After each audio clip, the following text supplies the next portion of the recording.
Good morning students. Today we are going to see the items included in national income कि ऐसे कौन कौन से items हैं जो हम national income में include करेंगे. Okay, चलो. So first is brokerage or broker's commission on sale or purchase of second hand goods or financial assets like shares, bonds and debentures. ठीक है. अगर किसी भी ब्रोकर को या फिर एजेंट को कमीशन या फिर ब्रोकरेज मिल रही है sale of goods and services पे या फिर sale and purchase of second hand goods पे, तो वो हम इंक्लूड करेंगे. ठीक है. क्यों? क्योंकि ये प्रोडक्टिव सर्विसेज है.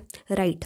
कि प्रोडक्टिव सर्विसेज कैसे हुई कि देखो, जो ब्रोकरेज है यानी जो ब्रोकर है वो क्या काम करता है कि कंपनी से शेयर लेकर के हमें प्रोवाइड करता है. ठीक है.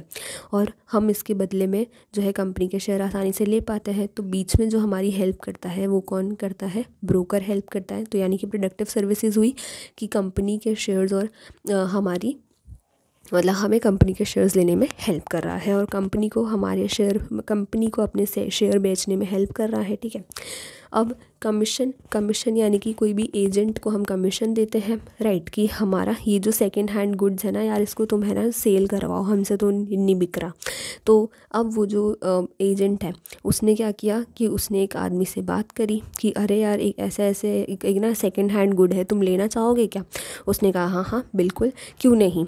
तो फिर उस तीसरे इंसान ने जो एजेंट है उसको अपना माध्यम बनाया और फिर ये जो जिसने ख़रीदा या फिर परचेज़ किया वो एजेंट को पेमेंट करेगा और एजेंट जो है हमारे बॉस को पेमेंट कर देगा, ओनर को, है ना. तो इसीलिए ये प्रोडक्टिव सर्विसेज के अंदर आता है कमीशन और ब्रोकरेज. तो इसलिए इनको इंक्लूड करेंगे नेशनल इनकम में. चलो, सेकंड आता है डिविडेंड या फिर इंटरेस्ट. अब डिविडेंड कब मिलता है? परचेज़ कर दिया, किसी ने हमारे शेयर्स को परचेज़ किया हो. ठीक है. या फिर इंटरेस्ट हम देते हैं. चलो, इंटरेस्ट रिसीव्ड ऑन डिबेंचर्स या फिर डिविडेंड रिसीव्ड ऑन डिबेंचर्स. ठीक है. डिबेंचर्स पे या फिर रिसीव करी हो रॉयल्टी तो उसे भी हम इंक्लूड करते हैं. क्यों? क्योंकि ये एक प्रोडक्टिव सर्विसेज के अंदर आता है. ओके. डिबेंचर्स कंपनी कब निकालती है? जब उसे लोन की ज़रूरत होती है पब्लिक से. ठीक है. तो तब वो डिबेंचर्स निकालती है. तो पब्लिक ने हेल्प करी ना, तो उनको भी कुछ मिलना चाहिए बदले में, तो डिविडेंड और इंटरेस्ट मिलता है. ठीक है. रॉयल्टी में भी यही है. हमारे यहाँ से तुमने हमारे लैंड के अंदर से जो है माइनिंग करके कोल मिनरल सब निकाला, तो उसके बदले में हमें रॉयल्टी मिल रही है. तो प्रोडक्टिव एक्टिविटी हुई ना. राइट. लीजिंग राइट्स तो हमने ही दिए, है ना, वरना अगर हम राइट्स नहीं देते तो फिर लैंड ओनर के यहाँ से हम कोल मिनरल कैसे निकाल पाते. राइट. तो ये भी एक प्रोडक्टिव एक्टिविटी है. थर्ड आता है services provided by the owner of production units, यानी कि imputed rent of owner occupied house या फिर wheat grown by farmer, interest on own capital, खुद ही की कैपिटल है तो उसका जो इंटरेस्ट है वो भी. ठीक है. प्रोडक्शन फॉर सेल्फ कंजम्पशन, खुद के सेल्फ कंजम्पशन के लिए अगर आप प्रोडक्शन कर रहे हो, इन सबको भी हम इंक्लूड करेंगे. ठीक है. ओनर ने अपना खुद का हाउस यूज़ कर लिया और उसके बदले में वो इम्प्यूटेड रेंट जो है वो नेशनल इनकम में इंक्लूड करेगा. ओके. या फिर आपने वीट उगाया, फार्मर ने वीट उगाया और थोड़ा सा खुद के लिए रख लिया, तो उसकी जो वैल्यू जो आपने थोड़ा सा रख लिया खुद के लिए वो भी नेशनल इनकम में इंक्लूड होएगी. ओके. चलो, रीज़न क्या है? प्रोडक्टिव एक्टिविटी है. Contribute to current year output of goods and services. ठीक है. करंट ईयर का आउटपुट है तो भाई हम कैसे नेशनल इनकम में इंक्लूड ना करें? बिल्कुल करेंगे. फोर्थ आता है कैपिटल फॉर्मेशन या फिर इन्वेस्टमेंट. कैपिटल फॉर्मेशन का मतलब ही इन्वेस्टमेंट होता है. ठीक है. Purchase of machinery by firm. ठीक है. कोई भी न्यू मशीनरी परचेज करिए तो वो हम इंक्लूड करेंगे. कंस्ट्रक्शन हो रहा है न्यू हाउस का तो फिर बिल्कुल हम इंक्लूड करेंगे. हाउस या फिर बिल्डिंग या लैंड जो भी. न्यू ब्रिज बन रही है, फ्लाईओवर बन रहे हैं, इम्प्रूवमेंट हो रहा है अगर. ठीक है. रिपेयर जो है वो इंक्लूड नहीं करेंगे, बाकी अगर इम्प्रूवमेंट हो रहा है तो हम इंक्लूड करेंगे. ठीक है.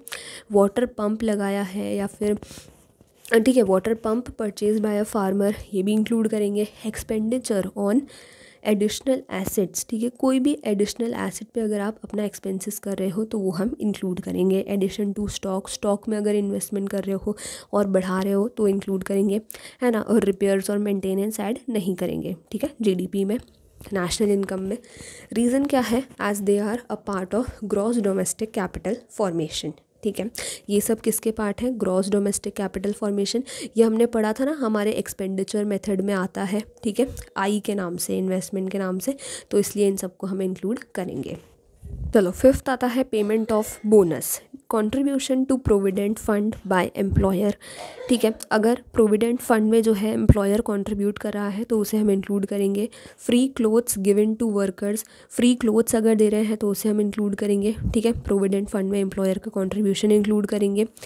नेशनल इनकम में subsidised lunch serve to workers. ठीक है, अगर वर्कर्स को फ्री में लंच मिल रहा है वहाँ पे जहाँ पे वो काम करने जा रहे हैं, वो भी हम नेशनल इनकम में इंक्लूड करेंगे।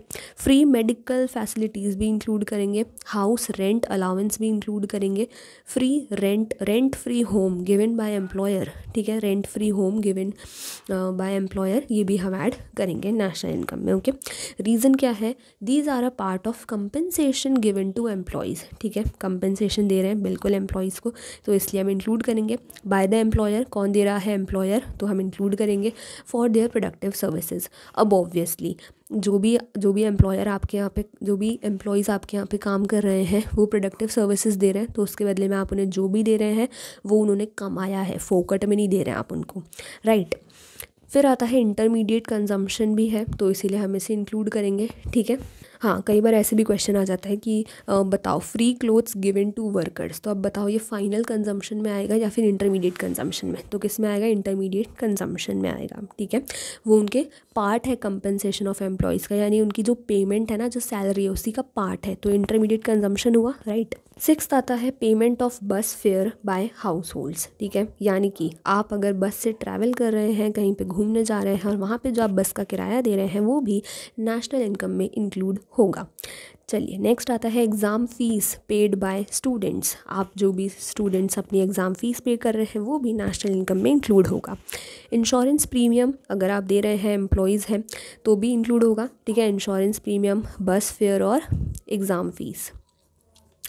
नेक्स्ट आता है ड्यूरेबल गुड्स, जैसे कि अगर आपने परचेज़ किए हो। ड्यूरेबल गुड्स कौन कौन से? टीवी, कार, स्कूटर, अगर आपने परचेज़ किए हैं अपने हाउस होल्ड कंजम्पशन के लिए, वो भी नेशनल इनकम में इंक्लूड होंगे।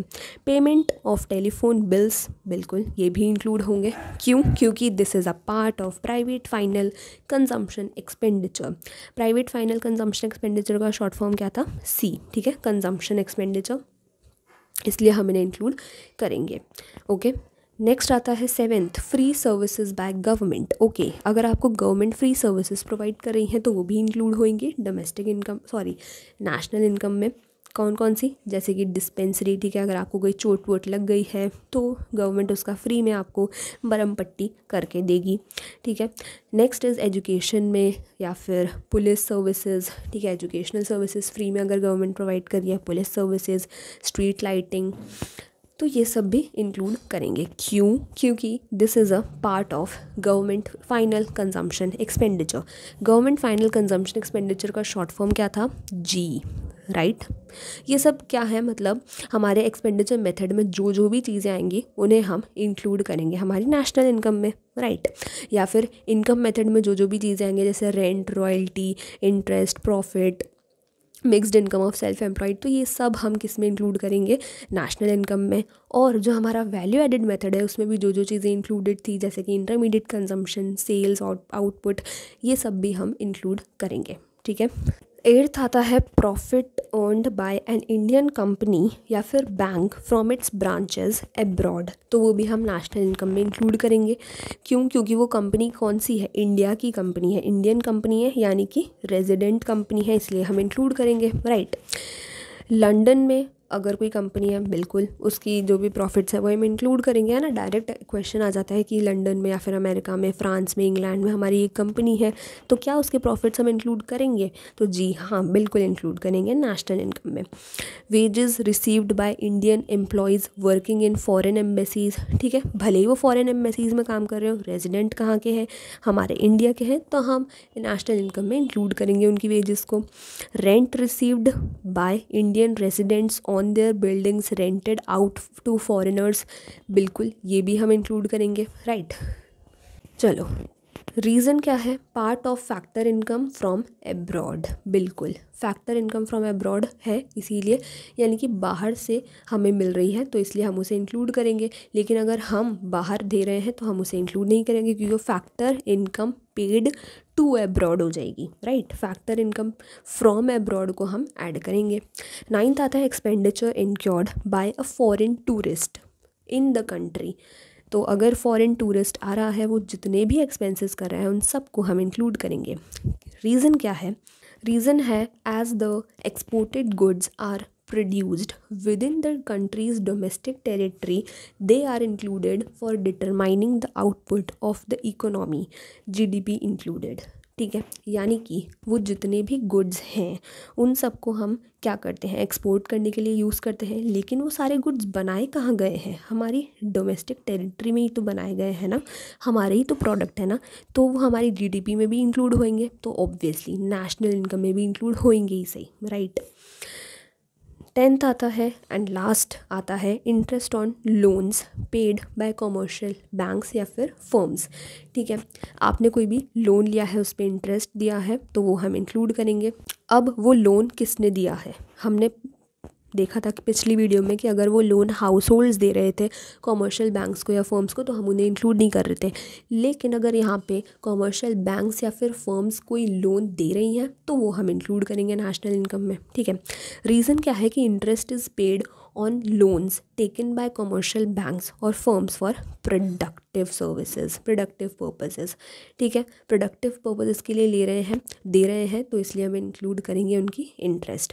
कंजम्पशन पर्पस के लिए दे रहे होते तो इंक्लूड नहीं करते, सिंपल, राइट। चलिए मिलते हैं नेक्स्ट वीडियो में, थैंक यू।